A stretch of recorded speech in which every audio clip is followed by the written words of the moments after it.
Cambridge IELTS 7 by University of Cambridge ESOL Examinations. Published by Cambridge University Press. This recording is copyright. CD 1. Test 1. You will hear a number of different recordings and you will have to answer questions on what you hear. There will be time for you to read the instructions and questions, and you will have a chance to check your work. All the recordings will be played once only. The test is in 4 sections. At the end of the test, you will be given 10 minutes to transfer your answers to an answer sheet. Now turn to Section 1.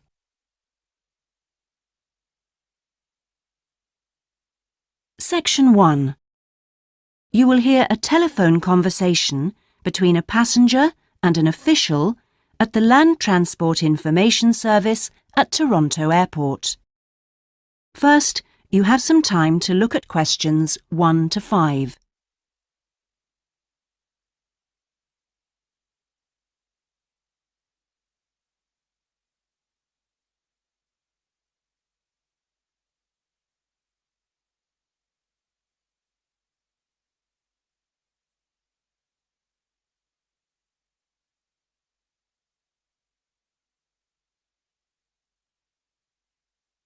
You will see that there is an example that has been done for you. On this occasion only, the conversation relating to this will be played first. Hello, this is Land Transport Information at Toronto Airport. How may I help you? Oh, good morning. I'm flying to Toronto Airport next week and I need to get to a town called, Milton. Could you tell me how I can get there? Milton, did you say? Let me see. I think that's about 150 miles southwest of here. In fact, it's 147 miles to be exact. So it'll take you at least, say, 3 to 4 hours by road. The distance from the airport to Milton is 147 miles, so 147 has been written in the space. Now we shall begin. You should answer the questions as you listen because you will not hear the recording a second time. Listen carefully and answer questions 1 to 5. Hello, this is Land Transport Information at Toronto Airport. How may I help you? Oh, good morning. I'm flying to Toronto Airport next week and I need to get to a town called, Milton. Could you tell me how I can get there? Milton, did you say? Let me see. I think that's about 150 miles southwest of here. In fact, it's 147 miles to be exact. So it'll take you at least, say, 3 to 4 hours by road. Wow, is it as far as that? Yes, I'm afraid so. But you have a number of options to get you there, and you can always rent a car right here at the airport, of course. Right. Well, I don't really want to drive myself, so I'd like more information about public transport. Okay. In that case, the quickest and most comfortable is a cab, and of course there are always plenty available, but it'll cost you. You can also take a Greyhound bus, or there's an airport shuttle service to Milton. I think for that kind of distance, a cab would be way beyond my budget. But the bus sounds okay. Can you tell me how much that would cost? Sure. Let's see, that would be $15 one way or $27.50 return. That's on the Greyhound. Ah, that's quite cheap. Great. Whereabouts does it stop in Milton? It goes directly from the airport here to the city center, and it's pretty fast. But you have to bear in mind that there is only one departure a day, so it depends what time your flight gets in. Ah, of course. Hang on. Oh, we're due to get there at 11:30 a.m. Too bad. The bus leaves at 3:45, so you would have quite a wait, more than 4 hours. Oh, I see. Well, what about the shuttle you mentioned? Okay. That's the airport shuttle that will take you from the airport right to your hotel or private address. It's a door-to-door service, and it would suit you much better because there's one every 2 hours. So how much does that cost? Let's see.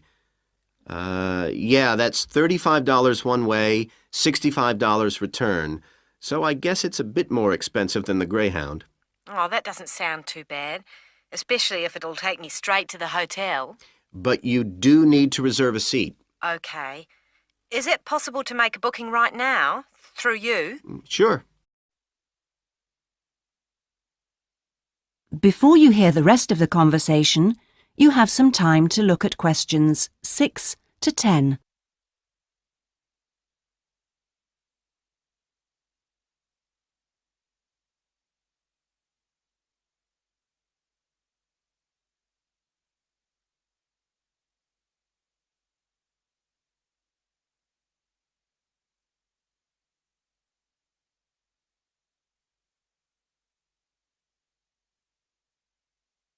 Now listen and answer questions 6 to 10. Okay, I just have to fill this form out for you. So, what date do you want to book this for? The 16th of October. Oh, no. Sorry, that's my departure date. I arrive on the 17th, so book it for them, please. So that's the Toronto Airport shuttle to Milton. And this is for just one person, or? Yeah, just me, please. Right. And you said your expected time of arrival was 11:30? So if I book your shuttle for after 12, let's say 12:30, that should give you plenty of time to, collect your baggage, maybe grab a coffee. Yeah, that sounds fine, as long as we land on time. Well, we'll take your flight details, so you don't need to worry too much about that. Now, what about the fare? What sort of ticket do you want? One way or? Yeah, that'll be fine, provided I can book the return trip once I'm there. No problem. Just allow a couple of days in advance to make sure you get a seat. And what is your name, please? Janet Thompson. Is that Thompson spelled with a P? No, it's Thomson. Okay. And you'll be coming from the UK? What flight will you be traveling on? Oh, it's Air Canada flight number AC936 from London Heathrow. Right. Now, do you know where you'll be staying? We need to give the driver an address. Yes, it's called the Vacation Motel, and I think it's near the town centre. Anyway, the address is 24 Kitchener Street. That's Kitchener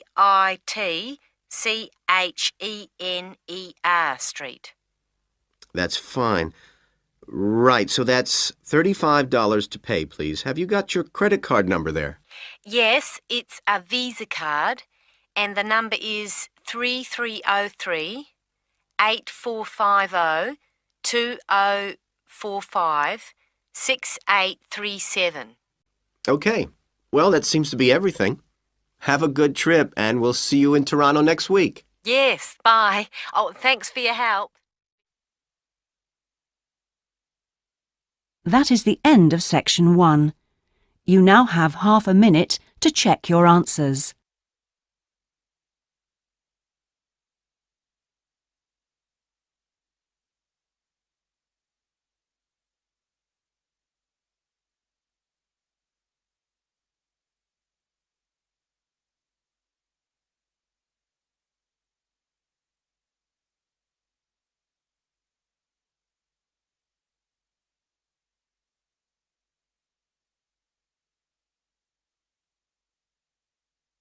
Now turn to section 2.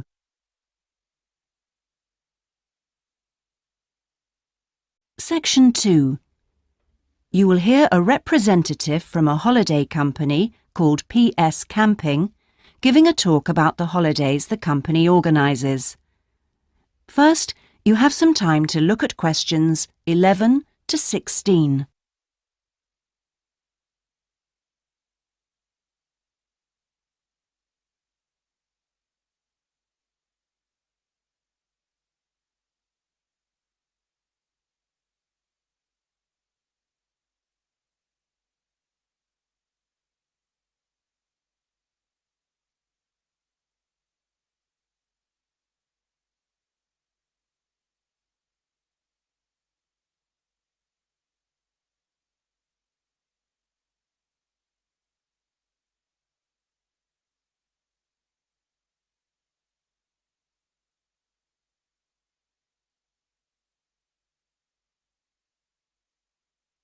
Now listen and answer questions 11 to 16. Thank you all for coming to my talk this evening. It's nice to see so many people in the audience. For those of you who don't know very much about PS Camping, let me start by giving you some background information about the company. The company started 25 years ago. It actually opened as a retail chain selling camping equipment, and then, 20 years ago, it bought a small number of campsites in the UK and began offering camping holidays. The company grew rapidly and has been providing holidays in continental Europe for the last 15 years. If you book a camping holiday with us, you'll have a choice of over 300 sites. In Italy, we now have some 64 sites that we either own or have exclusive use of. France is where we have the majority of sites, and we currently have a project to expand into Switzerland. We also have a number of sites in northern Spain, particularly in the mountainous region of Picos de Europa. We've upgraded all these Spanish sites and improved them considerably from their original 3-star rating. We believe our holidays offer superb facilities for the whole family. Parents who want their children to be fully occupied for all or part of the day can take advantage of our children's activities. These are organised by our well-qualified and enthusiastic staff. Each day kicks off with a sports match, perhaps football or volleyball, followed by an hour of drama for everyone. This may include singing or dancing, mime or other activities. In the afternoon, there's a different art activity for each day of the week, including a poster competition or model making. What's more, our sites are truly child-friendly, and with this in mind, we operate a no-noise rule in the evenings. Children's evening activities usually finish at 9:30 or occasionally 10, and from 10:30 holidaymakers are expected to be quiet in the areas where there are tents. We want nothing to go wrong on a PS Camping holiday, but if it does, we also want all our customers to be insured. If you haven't organised an annual insurance policy of your own, you'll need to take out the low-cost cover we offer, and we require that you arrange this when you make your holiday reservation. There are many advantages to choosing PS Camping and to recommending it to others. As a regular customer, you'll be kept informed of special offers, and your friends can benefit from 10% off their holiday, or book a luxury tent for the price of a standard one. In return, we'll send you a thank you present, which you can choose from a list of high-quality items. Before you hear the rest of the talk, you have some time to look at questions 17 to 20.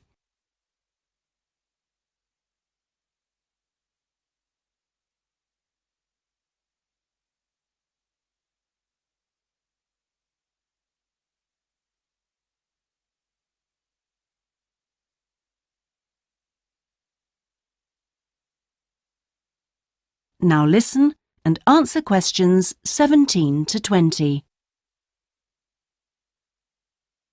When it comes to our tents, these are equipped to the highest standard.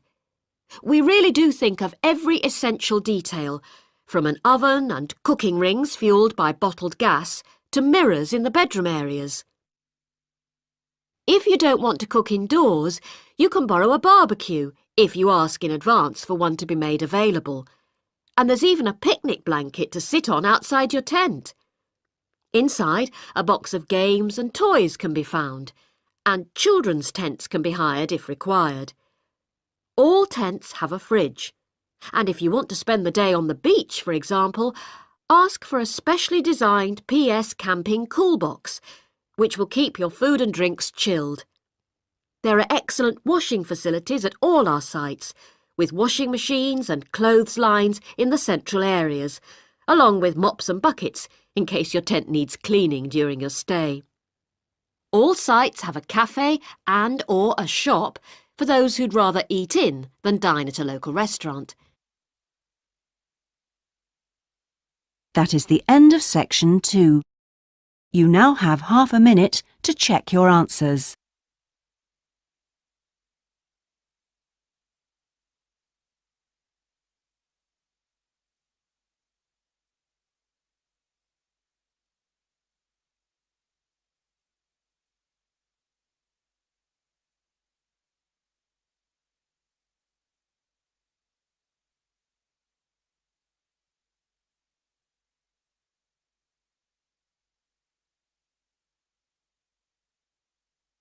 Now turn to section 3.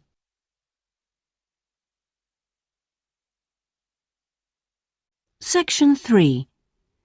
You will hear a tutor talking to two business students called Philip and Janice about their research on managing individuals. First, you have some time to look at questions 21 to 23.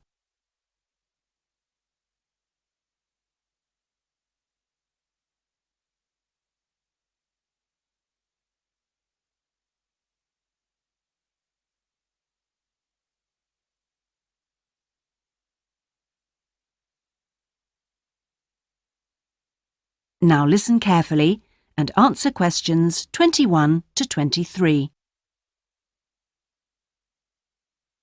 Well, you've both been looking at different styles of managing individuals in companies and the workplace. How's the research going, Philip? Well, I've been looking at why individualism, individual differences, are such an important area of management studies. When you think about any organisation, be it a family business or a multinational company, they're all fundamentally a group of people working together.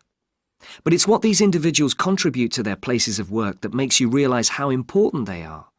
Of course, they bring different ideas, but it's also their attitudes and their experiences of learning. Diversity is important in these areas too.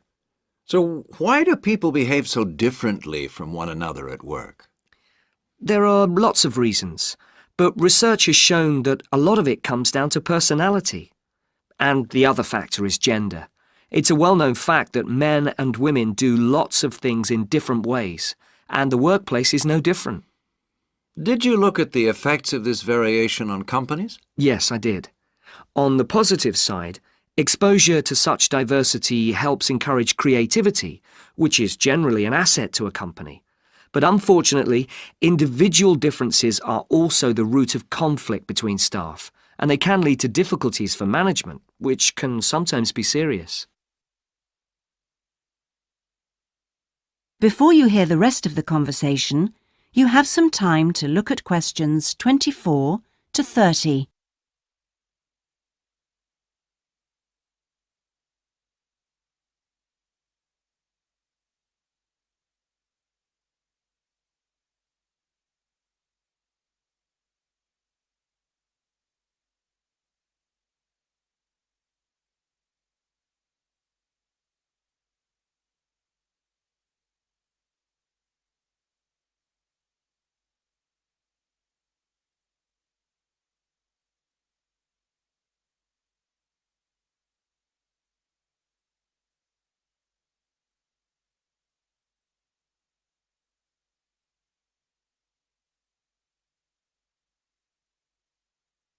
Now listen and answer questions 24 to 30. Thanks, Philip. So now I guess the two main things to remember here are to identify individual talent and then to utilize it. So, Janice, you were looking at identifying different talents in workers. Do you think this is easy for managers to do? Well, currently, teamwork is in fashion in the workplace, and in my opinion, the importance of the individual is generally neglected. What managers should be targeting is those employees who can take the lead in a situation and are not afraid to accept the idea of responsibility. That's true, Janice, but unfortunately, many managers think the entire notion of encouraging individuality amongst their staff is far too hard. Yes, that may be true, but I think one of the most important tasks of managers is to consider the needs of the individual on one hand and group cooperation and conformity on the other. It requires creative thinking on the part of management to avoid tension. So, Janice, what kind of people do you think companies should be looking for? Well, it has to start from the very beginning, when companies are looking for new employees. When the personnel department is choosing between applicants, they need to look for someone who's broken the mould and can think for themselves. Instead, people making these decisions often use a range of psychological tests to see if a person is a problem solver or will do as they're told. I'm not convinced these qualities are actually the most important. So, do you think being a good team player is overrated? No, it's not overrated. You do need to learn the rules and learn them fast. No individual can get around this if you're working in an organisation. So how should managers deal with this? Rewards. When an individual demonstrates the behaviour the organisation expects, some kind of incentive can be given. What's important here is that this happens right at the beginning, so new recruits learn the rules of the system immediately. Also, the incentive should be something the individual actually wants, and this isn't always just money. To come back to you, Philip, you were saying that recognition of good performers is essential. Now, what else should managers be looking for? Well, managing people means you not only have an understanding of your employees, but you also recognise the culture of the organisation. In fact, for some organisations, creativity and individuality may be the last thing they want to see during working hours. Very true. Yes, but managing people isn't as easy as it looks. For example, change in the workplace can be quite tricky, especially if there's a need to increase profit. And at times like these, managers may have to give priority to profit rather than individual staff needs. Yes, and that creates difficult situations for people. Yes, but what's important is that managers are able to deal with quite high levels of personal stress.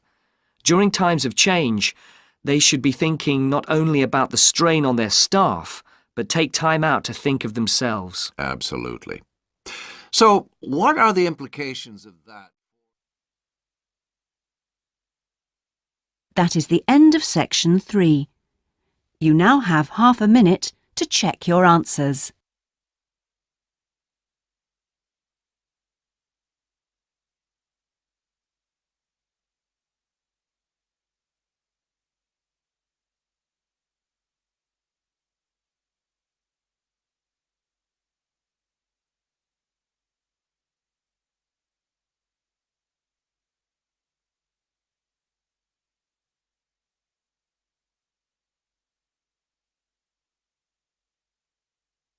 Now turn to section 4.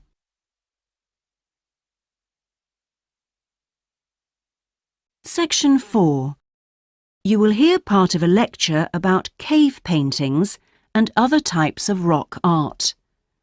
First, you have some time to look at questions 31 to 40.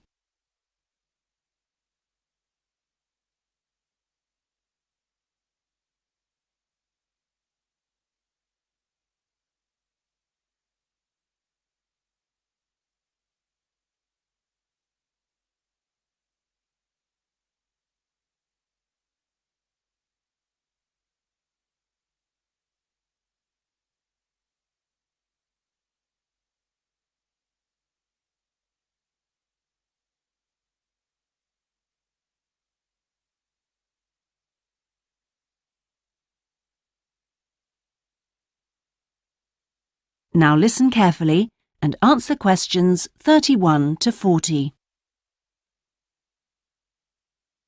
Good afternoon, everyone. This is the first seminar in preparation for our archaeological fieldwork in Namibia.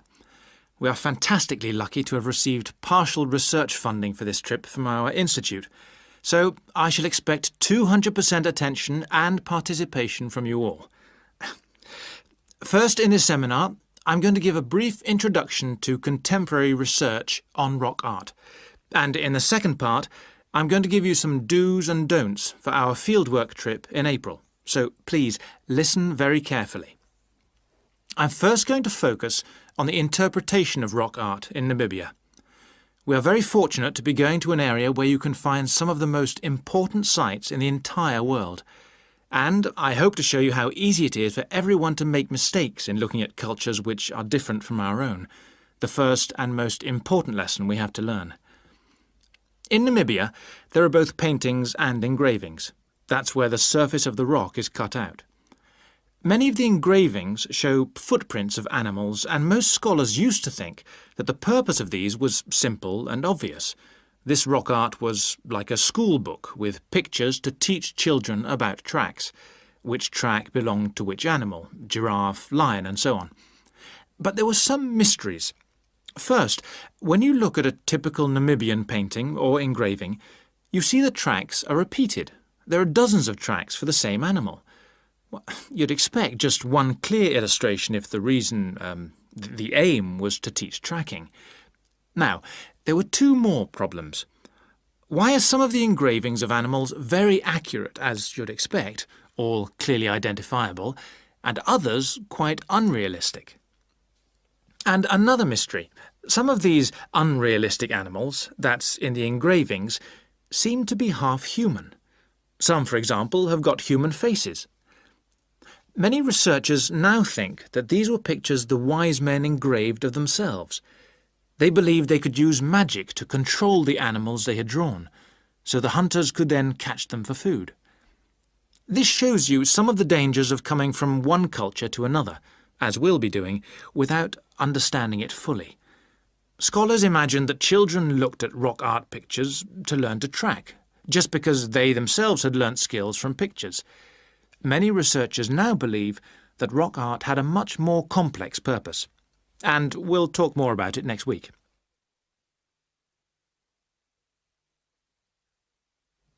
Now, before I invite you to join in a discussion in this second part of the seminar, I'd like to make some very important points about our fieldwork, and in fact any field trip to look at rock art. We're going to a number of sites, and we won't always be together. The single largest problem faced by people who manage the sites is, yes, I'm sure you've guessed, damage caused by visitors, even though it's usually unintentional. Whenever you do go to a site, don't forget you can learn many things from observing at a distance, instead of walking all over it. This can really help to reduce visitor pressure. People often say, well, there's only 2 of us, and just this one time. But maybe thousands of people are saying the same thing. And then some basic rules to guide you. We'll have our own camp near a village, but remember never to camp on a site if you go on your own. It may be disrespectful to the people of that culture. And certainly don't make fires, however romantic it may seem. It's really dangerous in dry areas, and you can easily burn priceless undiscovered material by doing so. So, how are we going to enjoy the rock art on our field trip? By looking at it, drawing it, and photographing it. Never by touching it or even tracing it. Rock art is fragile and precious. Remember that climbing on rocks and in caves can destroy in a moment what has lasted for centuries. So no heroics in Namibia, please. Try to be extra careful and help others to be too. Oh, and lastly, please don't even move rocks or branches to take photographs. You should leave the site intact. I'm sure I can rely on you to do that. Well, that's about all I want to say before today's first discussion. But if you have any questions, please ask them now. Oh, and don't forget you'll find some fascinating information about worldwide sites on the internet. Right, first question then. That is the end of section 4. You now have half a minute to check your answers.